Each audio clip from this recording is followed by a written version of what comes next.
Halo teman-teman, jadi belum lama ini di event bareng AMD di Jogja sama Surabaya beberapa waktu lalu, gue dapat kesempatan untuk cobain salah satu prosesor tercanggihnya AMD untuk laptop gaming saat ini, yaitu Ryzen 9 7945HX 3D.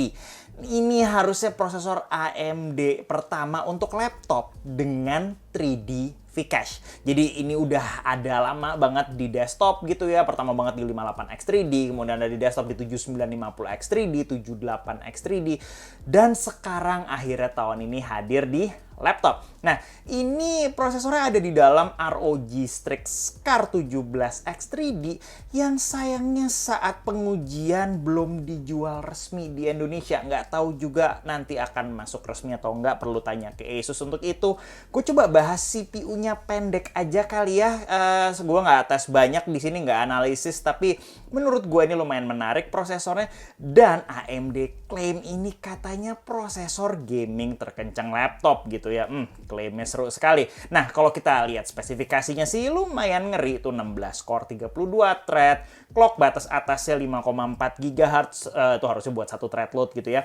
Dan total cache-nya gede banget itu karena ada 3D V-Cache. Coba kita lihat lebih dekat di sini deh. Itu kelihatan ada dua die atau dua CCD ya, kiri kanan itu. Kiri itu CCD 0 yang punya L3 cache gede 96 MB, tapi clock-nya turun sedikit. Nah, kanan itu CCD 1 yang L3-nya biasa 32 MB, tapi clock-nya sedikit lebih tinggi. Itu clock-nya semua saat all core load ya, 16 core load semua. Nah, dan tentunya CPU mentok atas kayak gini, nggak mungkin dikasih VGA setengah-setengah, sama ROG dikasih GPU mentok atas juga. Itu 4090 laptop yang ratingnya 175 watt. Pas waktu combine load katanya ini CPU GPU dapat total 225 watt.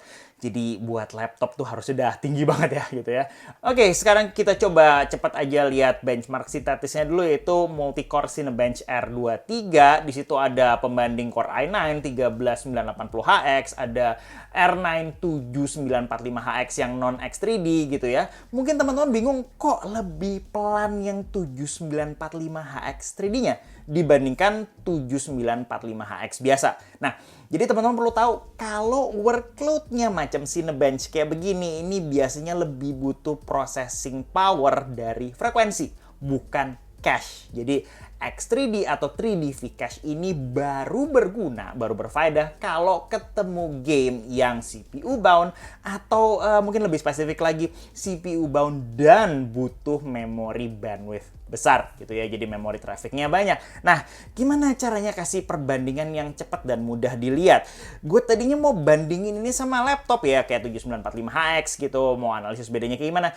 Cuman gue punya ide sedikit agak lain kali ini. Gimana kalau kita lawanin sama desktop aja? Jadi teman-teman bisa lihat itu desktop gue 13900K, itu di overclock yang jelas, pakai cooler agak ajaib ML360 Sub-Zero. Mungkin teman-teman udah pernah sempat lihat videonya gue bahas itu.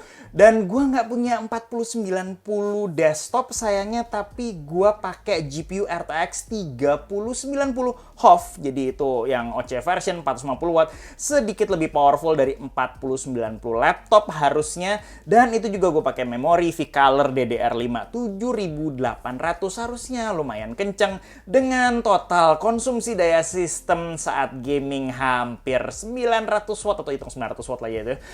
Karena itu juga ada pakai cooler Peltier, jadi udah lah ya, itu udah sahabat PLN sekali sistem desktopnya. Gua akan coba jalankan workload yang CPU banget seperti Shadow of Tomb Raider 1080p high. Jadi ini hasilnya.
Oke, udah kelihatan ya hasilnya. Teman-teman nggak salah lihat, laptopnya lebih kenceng dari desktop. Dan itu nggak sembarangan desktop, itu desktop sudah di overclock dengan ya istilahnya makan power dah sedikit ajaib gitu kan. Nah, ini adalah satu dari beberapa kondisi di mana penentu performance dari gamingnya adalah memory bandwidth atau tepatnya effective memory bandwidth gitu ya. Jadi ngitung cache juga.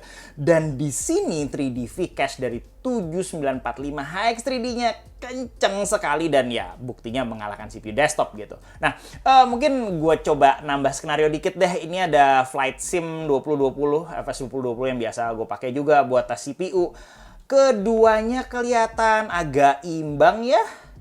Dengan 13900K-nya menang dikit di situ, cuman ya perbedaannya nggak beda jauh. Nah, di sini perlu banget dicatat bahwa setiap game atau aplikasi load-nya bisa beda ke CPU. Ada game yang butuh frekuensi banget, ada aplikasi yang butuh jumlah core gitu, nggak bisa bener-bener digeneralisasi sebenarnya. Nah, sayangnya gue nggak sempat banyak tes skenario game juga pas waktu gue megang unit ini, tapi cukup terlihat bahwa di skenario testing gue yaitu Shadow of Tomb Raider tadi, 7945HX 3D-nya tuh segitu kencengnya sampai ngelewatin performa CPU desktop yang udah di overclock. Dan dengan konsumsi daya laptop yang istilahnya masih masuk akal, walaupun itu buat laptop udah desktop replacement, istilahnya laptop gede itu di situ. Nah, jadi kalau ngelihat hasil pendek ini ya kelihatannya 7945HX 3D-nya layak lah istilahnya disebut dapat gelar salah satu gaming CPU terbaik untuk laptop di tahun 2023 ini. Kita nggak tahu saingannya siapa lagi. Dan di sini kelihatan sekali kok strategi AMD dan Intel itu menarik banget, di mana AMD berusaha untuk menggunakan fabrikasi seperti ya istilahnya 3D V-Cache ini, sedangkan Intel berusaha untuk pushing clock gitu. Dan kali ini kita lihat skenario di mana 3D V-Cache-nya unggul, terutama saat kita taruh ini di benda seperti laptop. Gitu. Oke, ini tesnya mah nggak panjang, tapi semoga tes pendek ini memberikan sedikit informasi yang berguna buat rekan-rekan sekalian. Sampai jumpa di video gue yang berikutnya. Bye-bye!